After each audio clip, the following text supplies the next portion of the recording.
बिस्मिल्लाहिर्रहमानिर्रहीम। साहब वीडियो में हमने बताया कि मोहम्मद बिन अबी बकर जो मिस्र की तरफ रवाना हो रहा था, उस्मान या मरवान में से किसी ने ख़त लिखकर उनके कत्ल का हुक्म जारी करवा दिया। और फिर हज़रत अली और सहाबा के पास ये चीज़ आई तो उन्होंने उस्मान को कहा कि तू खिलाफत छोड़ दे। तो उस्मान ने कहा मुझे तो ये खिलाफत अल्लाह ने पहनाई है, मैं क्यों छोड़ूँ। तो उसके बाद क्या होता है, इन्हीं मुहासरा के दिनों में खैर वहाँ सूरज सुधर हुए हालात फिर से बिगड़ गए। इन्हें बिगड़ना ही चाहिए था, क्योंकि मतलूबा मुद्दत के गुजर जाने के बावजूद हर चीज़ जूं की तूं थी और राय बराबर भी इधर की उधर ना हुई थी। चुनाचा तौबा का अंजाम देखने के लिए वादी खशब में जो लोग ठहरे हुए थे वो भी फिर सैलाब की तरफ बढ़े और मदीना की गलियों में फैल गए और हर तरफ से नाकाबंदी करके उनके घर का मुहासरा कर लिया।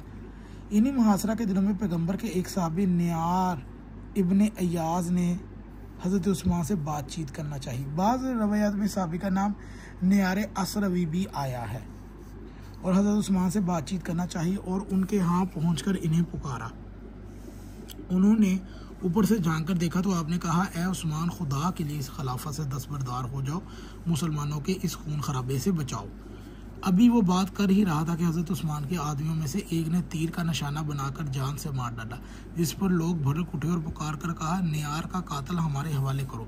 मगर उस्मान ने फरमाया, ये नहीं हो सकता, मैं अपने एक मददगार को तुम्हारे हवाले कर दूं। इस सीना जोरी के आग में हवा का काम किया और लोगों ने जोश में आकर इनके घर दरवाजे में आग लगा दी और अंदर घुसने के लिए आगे बढ़े कि मरवान बिन हकम, सईद इब्ने आस और मुकैरा इब्ने अशद अपने अपने जुत्थों के साथ मुहासरा करने वालों पर टूट पड़े और दरवाजे पर कश्त खून शुरू हो गया।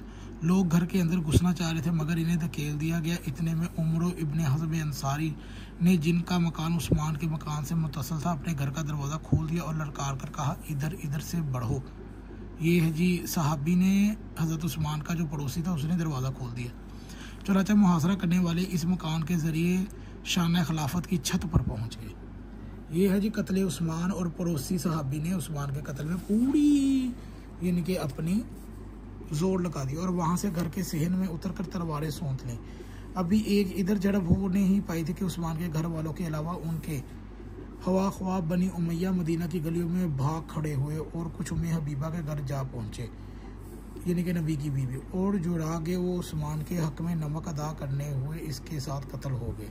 तारीख़ खुलफा और तबरी में आपके कत्ल पर मुख्तलिफ शेर मरसिए कहे गए और वगैरह वगैरह, यानी कि अरशार मौजूद है। लोगों को तो आज के दिन सिर्फ एक सदमा है, लेकिन मुझे बराबर दो सदमे हैं, एक उस्मान के कत्ल होने का और दूसरा अपने थैले के खो जाने का। तो ये थी वो कत्ल उस्मान का वाक़या कि उस्मान के कत्ल में पड़ोसियों ने भी बराबर का साथ दिया, मदीना के पड़ोसी और उसके साहबी।